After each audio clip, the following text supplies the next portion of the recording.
Including কালিয়া। ঠিক আছে, ওরা তিনজন আসছে, এদিকে চিৎকার হচ্ছে ডাকু অমুক তমুক। হ্যাঁ, তারপরে ওরা তিনজন এসে গ্রামের যে মেন স্কোয়ারটা সেখানে দাঁড়ায়, গ্রামের লোকেরা আসে, ক্যা লায়ে হো, আনাজ লায়া হো, এ মুঠি ভর আনাজ লায়া হো, এইসব হচ্ছে। ঠিক আছে, আচ্ছা ওখানে ভিজু খোডেকে খেয়াল করবি। ভিজু খোডে হচ্ছে কালিয়া। ঠিক আছে, ভিজু খোটে ঘোড়ার ওপর একটা অদ্ভুত পজিশনে বসে আছে।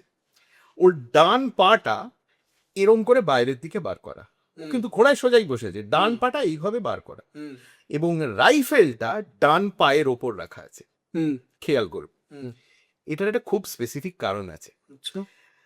প্রথমত শুটে যে ঘোড়াগুলো ব্যবহার হয়েছিল তার সিংহভাগ ছিল ব্যাঙ্গালোর পুলিশের ঘোড়া। আচ্ছা, ঠিক আছে, দ্যাট ইজ ওয়াই ঘোড়াগুলোর প্রচন্ড স্বাস্থ্যবাদ হয়েছে। আচ্ছা, ভিজু খোটে যে ঘোড়াটার পিঠে বসে আছে সেটা একটা ব্যাঙ্গালোর পুলিশের ঘোড়া, যার নাম হচ্ছে নেফারতিতি। বাবারি। ঠিক আছে, it is an extremely moody horse.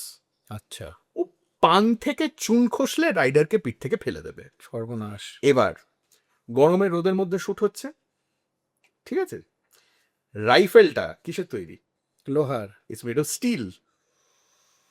সেটা তো গরম হয়েছে, ওটা ওর গায়ে লাগছে। ওই রাইফেল, অন্য কোনো ঘোড়ার এটা নিয়ে ভ্রুক্ষেপ নেই, কিন্তু নেফারতিতির গায়ে যদি রাইফেলের ব্যারেলটা ঠেকে, ও সঙ্গে সঙ্গে রাইডারকে পিঠ থেকে ফেলে দেবে। ও ভিজু খোটেকে পর পর 3 বার ফেলেছে।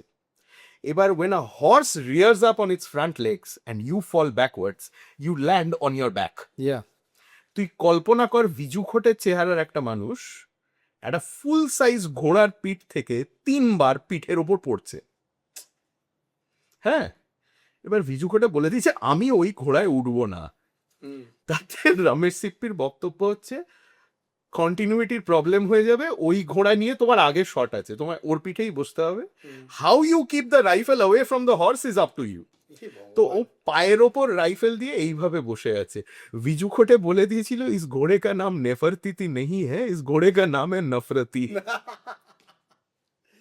So when you work with animals you have all the problems. আচ্ছা, তোকে এখানে খুঁজে পেলো কি করে? আরে এটা অদ্ভুত ভাবে